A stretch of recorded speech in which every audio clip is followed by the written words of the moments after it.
Every person should have a simple financial plan for their lives. I'm Mark Palmer, ex-financial professional, teaching you how to build wealth. Today, we're going over a simple financial plan that everyone should learn and understand. Before we get started, I want to make sure that you know that this is not financial advice, it's financial education. Everyone has a different situation and everyone has different goals. Your financial plan depends on your situation and your goals, and since I don't know what those are for you, and since I'm not a financial advisor, you can only use what I say as education. One more quick piece, I would really appreciate if you did an easy good deed for me, and that's to hit the like button on this video. It takes minimal effort from you, but it helps my channel out a lot. Alright, let's get started. Everyone's situation is different, but there are 4 aspects that are common across nearly every financial plan. The first aspect is emergency savings. The general rule of thumb for emergency savings is to save 3 to 6 months of your expenses. For example, if you spend $3,000 each month, you would need to have $9,000 saved in your emergency savings. The reason for this rule is to cover you in case of the worst case scenario. This emergency savings fund would help fund your life in the meantime until you find a new job. Your emergency savings can also help you in case of other emergencies, such as your car breaks down and has an expensive repair, or you have a medical emergency that your insurance doesn't fully cover. Having an emergency savings account in these scenarios would make the situation a lot less stressful. Aside from the 3 to 6 months expenses rule of thumb, you should also take into consideration your comfort level, as well as other assets you can immediately pull from in an emergency when determining how much you should have saved. As far as where to keep your emergency savings, there are 2 criteria to make sure of. 1, there's no risk, and 2, you can access your funds immediately. I keep my emergency savings in a high-yield savings account. You can find many options for this online. Just simply go to Google. I use Ally Bank.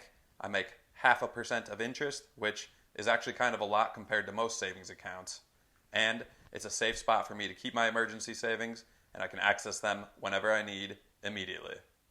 The second aspect of a simple financial plan is having a debt payoff plan. Most people are familiar with loans and debt. Anywhere from credit card debt to mortgages to student loans, there are all sorts of ways you can go into debt. We'll talk more about debt in a future video, but it's important for you to understand the debts that you currently have. Specifically, you should know the term of the loan, the balance of the loan, and the interest rate.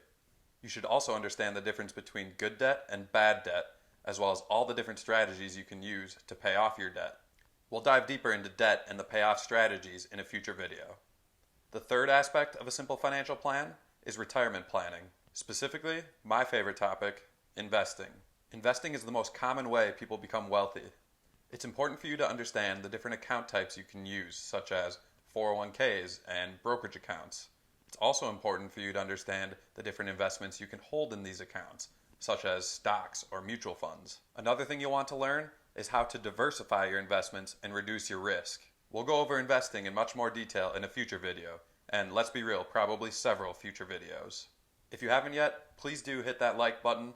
Very easy for you to do and very helpful for me. The fourth and final aspect of our simple financial plan is risk management, specifically insurance. I'm no insurance salesman, but it's often a good idea to have insurance, and sometimes it's required. Some examples of different types of insurance you could have include life insurance, disability insurance, health insurance, vision insurance, dental insurance, and home and auto insurance.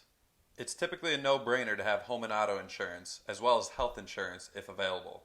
As far as other insurances go, it really depends on your situation, but oftentimes it's a good idea to give yourself coverage. A personal rule of thumb that I use, I get insurance or warranties on anything that would financially ruin me if I were to lose it. So my car and my health, absolutely I have insurance on those, but when I'm offered a warranty on an air fryer that's $150, I pass.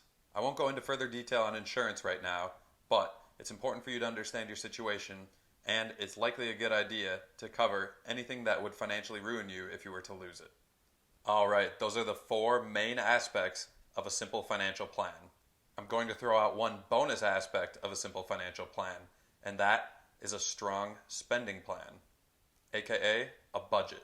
This is how you pay for everything that I've mentioned thus far, as well as other bills and expenses in your life. Some people find financial planning much easier if they keep a budget. This can be as simple as writing down all of your expenses as well as all of your savings goals and making sure you have enough income to cover each. We'll go over budgets more in a future video as well. Okay, quick recap. The four main aspects of a simple financial plan are 1. Emergency savings. 2. Debt payoff plan. 3. Retirement planning. 4. Risk management.